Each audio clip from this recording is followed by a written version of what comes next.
গাছের প্রতি যদি আমাদের ভালোবাসা আর টানটা থাকে, দূর দূরান্ত থেকে গাছকেও সংগ্রহ করে আনতে পারি আর সেগুলোকে সুন্দর করে যত্ন করে ফুলও ফোটাতে পারি। নমস্কার বন্ধুরা। এক বন্ধু আমার কাছে জানতে চেয়েছেন তার বাগানের বেশিরভাগই গাছই ডাইব্যাক হয়ে যাচ্ছে, সে কিভাবে বাঁচাবে। এই সমস্যা সব বাগানেদেরই কম বেশি থাকে। আমি কিভাবে এটা ট্রিটমেন্ট করি সেটা নিয়ে আজকে ভিডিও করতে চলে এলাম। আমি Chaitali gardening and crafting channel থেকে। আমার বাগানেও ডাইব্যাক হয়ে থাকে এবং আমি কিভাবে করছি সেটা দেখাবো। তার আগে আপনাদের একটা জিনিস দেখাই, যেটা আমার বাগানের বা উঠানের আম গাছ। এই আম গাছে প্রচুর পরিমাণে বউল এসছে, শুধু তাই না, নিচের কাটা অংশটাতেও কিন্তু বউল এসছে। এই আম গাছে আমি প্রত্যেক বছর সর্ষের খোল সামান্য পরিমাণ এবং নিম খোল ও গোবর সার দিয়ে থাকি, তার সত্ত্বেও প্রচুর পরিমাণে বউল এসছে। আর এখানে দেখছেন লিচু গাছটাতেও আমার প্রচুর বউল এসছে। এই লিচু গাছেও আমি গোবর সার দিই। অনেকে বলেন লিচু গাছে গোবর সার দিলে লিচু গাছ কিন্তু মরে যাবে, কিন্তু তা সত্ত্বেও দেখুন কত সুন্দর ফুল এসেছে। এখন আমি দেখাচ্ছি আমার এই গাছটা ডাইব্যাক হয়েছে আর আমি এটা ট্রিটমেন্ট করছি। এখন আস্তে আস্তে গাছটা কিন্তু ইমপ্রুভ হচ্ছে। আর এটাই আপনাদের শেয়ার করব আমি কিভাবে এই ট্রিটমেন্টটা করেছি। এই গাছের যে এখানে শুকনো ডালটা আছে এগুলো কেটে দিতে হয়, এর আগে কেটে দিয়েছিলাম, তারপরে আবার নতুন নতুন এখানে ডালপালা বেরোচ্ছে, এই অংশটা থেকে আমাকে কেটে দিতে হবে। এখন কেটে দিয়ে এখানে আমাকে যে জিনিসটা লাগাতে হবে সেটা আমি পরে বলছি। তার আগে এটা কেন হয় সেটা আমি দেখাবো। আসলে শুধু যে লেবু গাছে হয় তা না, গোলাপ গাছে কিন্তু প্রচুর পরিমাণে ডাইব্যাক হয় এবং আম গাছেও হতে থাকে। এছাড়াও অনেক দেখবেন ফুল গাছ আছে বা ফলের গাছ আছে, সেগুলোও মাঝে মাঝে ওপর থেকে পাতাগুলো এক একটা ডালের হলুদ হয়ে ঝরে পড়ে যায় এবং তারপর থেকে ওপর থেকে ডালটা শুকাতে থাকে। কিন্তু আসলে এর রোগটা হচ্ছে গোড়াতে। এর গোড়া রুট যখন একেবারে পচতে শুরু করে, ফাইবার রুটগুলো যখন এখানে সুতা কৃমি, একরকম সুতা কৃমি আছে, সেইগুলো যখন ধরতে শুরু করে তখনই কিন্তু এই গাছ একেবারে ওপর থেকে শুকাতে শুরু করে দেয়।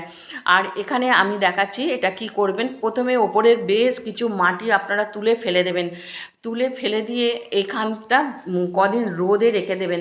আর ওপরে এখান থেকেই রোগটা কিন্তু ওপরে হয়। এখানে দেখছেন যে আমি শিকড়গুলো দেখাচ্ছি, শিকড়গুলো কিন্তু একেবারে পচে পচে গেছে, এই থেকেই এই রোগটা শুরু হয়ে গেছে। তাই এখানে যেটা করতে হবে, একেবারে খুঁড়ে যতটা শিকড় কাটা পড়ে সেরকমভাবে গাছটাকে মাটি তুলে দেবেন, তুলে দিয়ে 2-4 দিন রোদে রেখে দেবেন। আমি আপনাদের ভিডিওটা দেখাবার জন্য আর রোদ দিতে পারলাম না। এখানে আমি নিয়েছি গোবর সার, এখানে 1 কাপ মতো গোবর সার নিয়েছি। এরপরে নিয়েছি এখানে বোনডাস্ট, আর নিয়েছি শিংকুচি আর নিমখোল। এখানে এই পরিমাণটা আমি নিয়েছি। আপনারা গোবর সারের পরিবর্তে কিন্তু ভার্মি কম্পোস্ট নিতে পারেন। আমি এখানে নিয়েছি, আর এর সাথে আমি একটা ফাঙ্গিসাইড মেশাবো, যেটা এই রোগের পক্ষে সবথেকে ভালো ফাঙ্গিসাইড। আর সেটা কি আমি দেখাচ্ছি। তার আগে এইগুলো আপনারা মিশিয়ে নেবেন, মিশিয়ে নিয়ে এই পরিমাণটাই আপনারা দিতে থাকবেন। আর ফাঙ্গিসাইডটা হচ্ছে টাইকোডার্মা। এই রোগের সবথেকে প্রধান ফাঙ্গিসাইড হচ্ছে টাইকোডার্মা। টাইকোডার্মা এত ভালো কাজ করে, আপনারা যদি এটা দেন তাহলে কিন্তু গাছ খুব ভালো থাকবে। আর আমি এখানে 1 চামচ মতো টাইকোডার্মা মিশিয়ে দিলাম। টাইকোডার্মাটা মিশিয়ে দিয়ে একদম কিনারে থেকে এই সারটাকে আমি দিয়ে দেব। যদি আপনাদের মাটিতে গাছ হয় তাহলে মাটিতে 1 হাত বা 1.5 হাত দূরে এইগুলোকে মিশিয়ে আপনারা দিয়ে দেবেন। আর এইভাবে দিয়ে এর ওপর আমি মাটি চাপা দেবো। যে মাটিটা আমি তুলে নিয়েছি সেটা আর দেবো না, এখানে আমার রোদে শুকনো করা বাগানের মাটি, সেই মাটিটা আমি চাপা দিয়ে দিলাম। চাপা দিয়ে এটাকে আর এখন জল দেবো না, আমি 2-4 দিন এইভাবে ফেলে রাখবো। ফেলে রাখার পর এখানে আমি যেটা ইউজ করব সেটা আমি দেখাচ্ছি। এখানে আমি কিছুটা চুন নিয়ে নিলাম, এখানে এই পরিমাণ চুন নিয়েছি, এটা 1/2 কাপ মতো। আর এইটুকু তুঁতে নিলাম, তুঁতে নিয়ে এটাকে আমি জল দিয়ে 48 ঘন্টা ভিজিয়ে রেখে দেবো। এই 48 ঘন্টা ভেজানোর পর আমি গাছে কিভাবে ইউজ করব সেটা দেখাবো। তার আগে আপনাদের বলে দিই, এটা কিন্তু একটা বিষাক্ত জিনিস তুঁতেটা। এই তুঁতেটা যখন আপনারা মিশাবেন তখন কিন্তু হাতে গ্লাভস পরে নেবেন।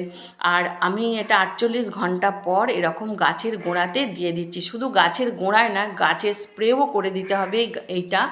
আপনারা যদি বছরে 1 বার করে এটা গাছের গোড়ায় দেন, প্রত্যেকটা গাছের ফল গাছের গোড়ায় দেন, দেন তাহলে কিন্তু খুব ভালো হবে। আর এখানটা কেটে দিয়ে এই প্রলেপটাই একটু লাগিয়ে দিলে কিন্তু এরকমভাবে কোনো কাপড়ের সাহায্যে বা তুলি করে যদি আপনারা লাগিয়ে দেন তাহলে কিন্তু গাছ খুব ভালো থাকবে, এই রোগটা থেকে রক্ষা পাবে। তা এইভাবে আপনারা করে দেবেন। এটা স্প্রেও করে দিতে পারেন। আম গাছে অনেক সময় দেখবেন আটা বেরোতে শুরু করে দেয়, এই আঠা বেরোনোটাও কিন্তু এইটা যদি লাগিয়ে দেন তাহলে কিন্তু ভালো হতে থাকে। এই গাছটাতেও আমার বেশ আঠা বেরোতে শুরু করছিল, আমি এটা লাগানোর পর অনেকটা কমে গেছে।